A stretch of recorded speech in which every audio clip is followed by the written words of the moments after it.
There's a plant sitting in your neighbor's yard right now that could feed your family for decades. Plant it once, harvest it forever. Sounds impossible, right? Until you realize farmers have been deliberately forgetting about it for almost a century. And no, I'm not talking about some exotic superfood from the Amazon. This thing probably grew in your grandmother's garden. Keep watching and find out why the food industry really doesn't want you to know about it. Let me paint you a picture. It's 1942. Europe is starving. Farms are bombed, supply lines are cut, and people are eating wallpaper paste to survive. But in the Netherlands, families are digging up something from their gardens that keeps them alive through the winter. Not potatoes, not turnips.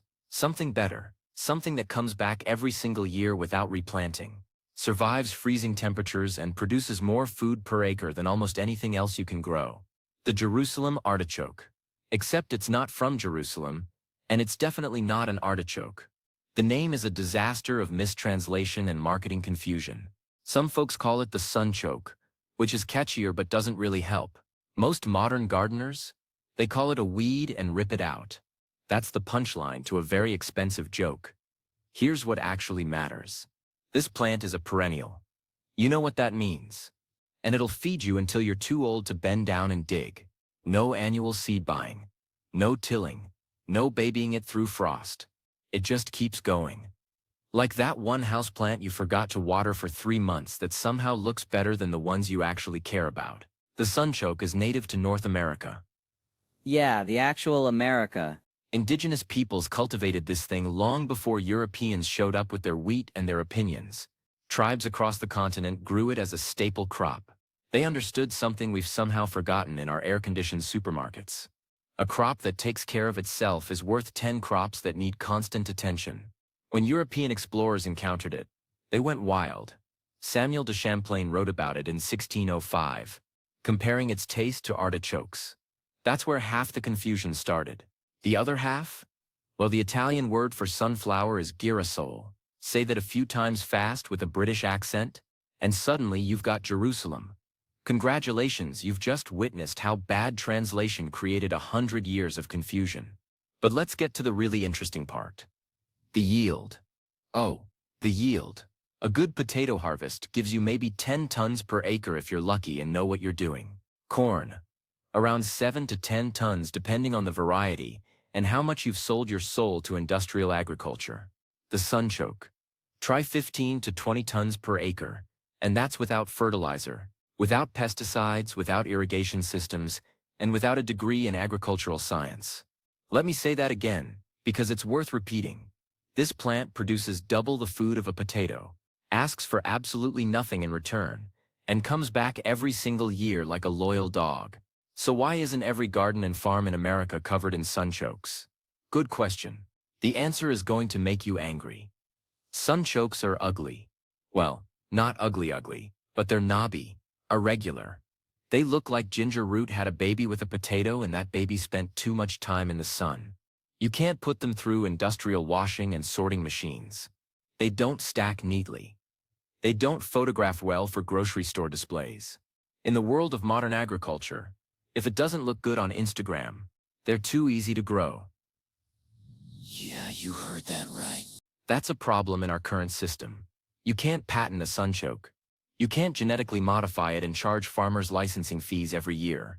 You can't sell specialized fertilizers or pesticides for it because it doesn't need them. Plant one tuber, and suddenly you've got a lifetime supply. No corporation makes money from that model.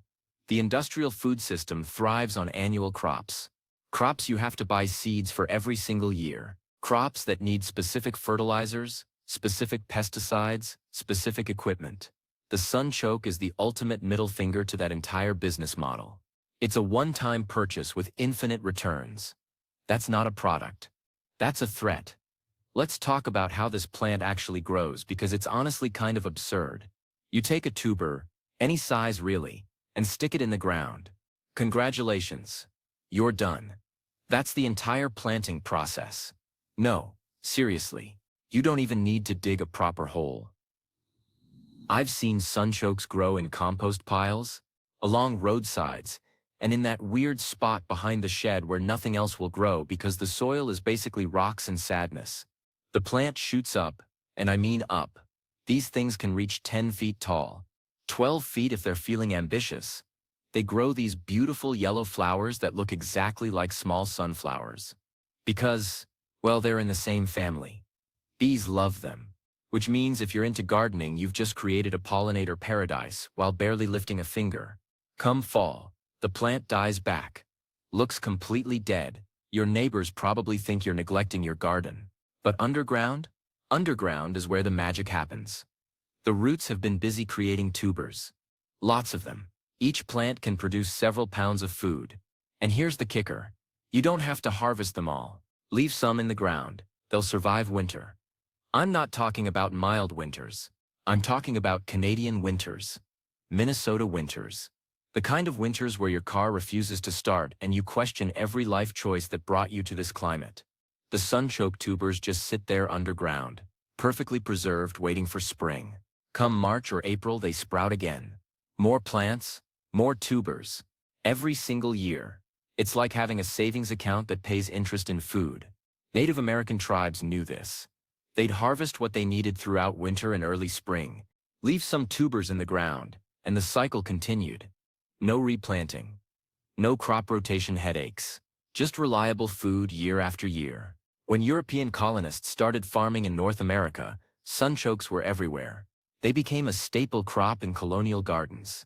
Benjamin Franklin was such a fan he sent tubers to Europe in the mid-1700s. They spread across France, Netherlands, Germany. By the 1800s, you could find them in gardens from Moscow to Madrid. And then something happened. Potatoes showed up. Well, potatoes had been around, but they got popular. Really popular. And potatoes, for all their faults, are round, uniform. Easy to peel, easy to sell. The sunchoke started getting elbowed out of gardens. Not because it wasn't productive. Not because it didn't taste good. But because it was inconvenient for commercial agriculture.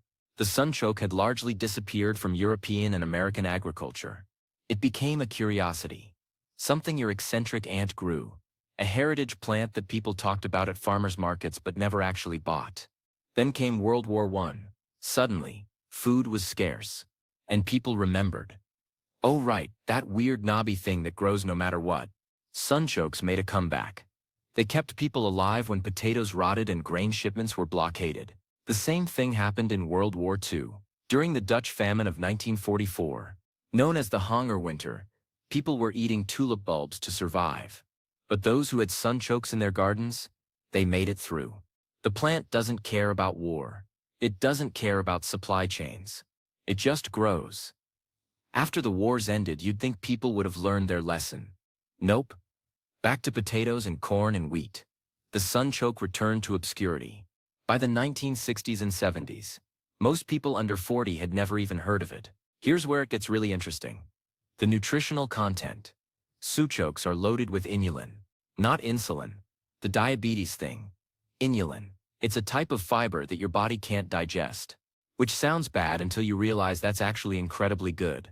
It feeds the beneficial bacteria in your gut. It doesn't spike your blood sugar. For diabetics, this is huge. You're eating a starchy vegetable that acts more like a prebiotic than a carbohydrate. They're also packed with potassium, more than bananas actually, iron, magnesium, vitamin C, B vitamins. Basically, if you're trying to grow a nutritionally complete diet in your backyard, sunchokes need to be on the list. But there's a catch. Oh, there's always a catch. Inulin ferments in your digestive system. And when I say ferments, I mean your gut bacteria throw a party. A very enthusiastic party, which can lead to, shall we say, increased gas production. The old-timers called them fartichokes. Charming. I know. But here's the thing. Your body adjusts, and your digestive system figures it out. Start small, build up tolerance, and suddenly, you've got a superfood that most people are too scared of a little bloating to try. Their loss. Let's talk about climate change for a second, because it's relevant whether you like it or not. The planet's getting weird. Droughts in places that used to be lush. Floods in deserts. Growing seasons shifting. Farmers are struggling to adapt. Crops that worked for generations suddenly don't. And here's the sunchoke. Shrugging through droughts like it's no big deal. Laughing at late frosts. growing in soil that would make a potato weep. Climate resilience isn't just a buzzword, it's survival. And we've spent the last century forgetting about crops that have climate resilience built into their DNA. The sunchoke can handle temperature swings that would kill most vegetables. It doesn't need much water once established. It grows in acidic soil. Soil, clay, sand, whatever you've got. This is the plant we need for an uncertain future. And it's sitting right there classified as a weed in most gardening books. There's another angle to this that nobody talks about. Food security. Not national food security, though that matters. Right now, most of us are about 3 days away from panic if the grocery stores close. We've outsourced our survival to a supply chain that's incredibly efficient until it isn't. Pandemic showed us that. One disruption and suddenly there's no flour, no rice, no toilet paper. But imagine having a crop in your backyard that you literally cannot kill even if you tried. That produces food, whether you remember to tend it or not. That multiplies itself every year. That's not just gardening. That's insurance. The sunchoke doesn't care if you lose your job. Doesn't care if gas prices spike. Doesn't care if there's a run on the grocery store. It just sits there underground, waiting for you to remember it exists. Our grandparents understood this kind of food security. Victory gardens weren't just about patriotism. They were about not starving. Somewhere between then and now, we decided that food comes from stores, period. We forgot that food comes from dirt. And some food comes from dirt really, really easily. I'm not saying everyone should rip out their lawn and plant sunchokes. Well, actually, maybe I am saying that. But let's be practical. If you've got even a small patch of yard, a corner that's kind of useless, maybe some space along a fence line, you can grow enough sunchokes to supplement your diet year-round. They're tall, so they can act as a privacy screen. The flowers are pretty, so your neighbors won't complain. And every fall, you've got pounds of food that stores well and cost you essentially nothing. The harvest is part of the problem, I'll admit. You're digging up tubers. It's not like picking tomatoes. You're going to get dirty.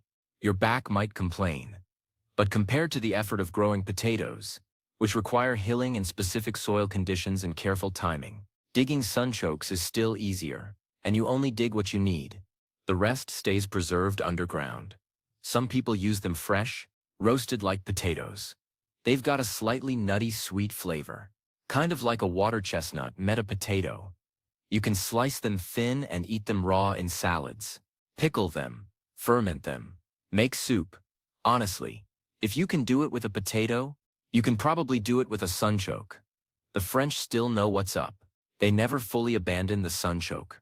You can find them in farmers' markets across France, labeled as topinambour.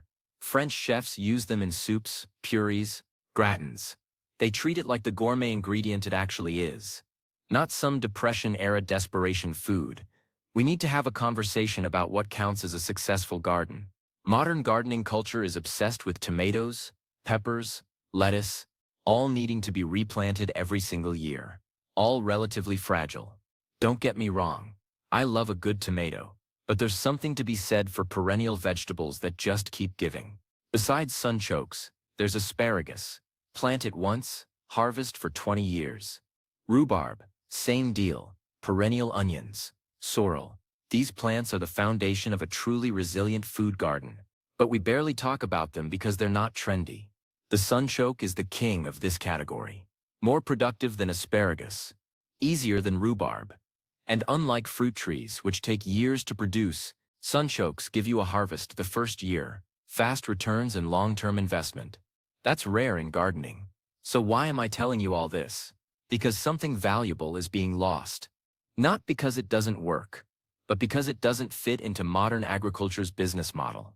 And that's a terrible reason to forget about a crop that could legitimately change how we think about food security.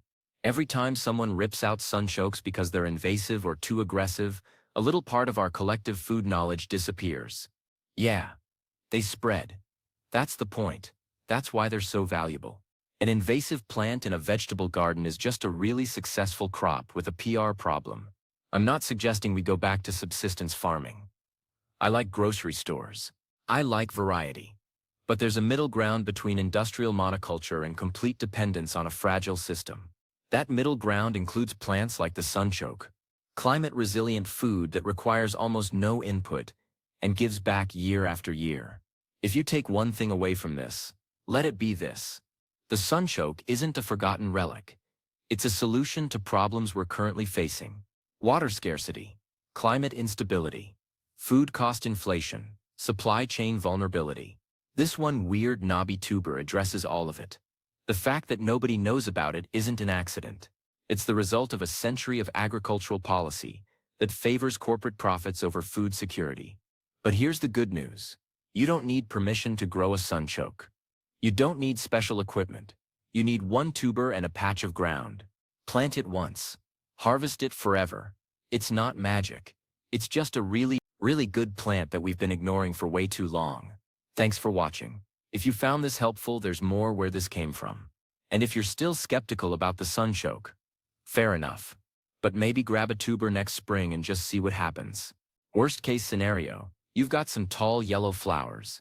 Best case, you've just planted food security for the rest of your life.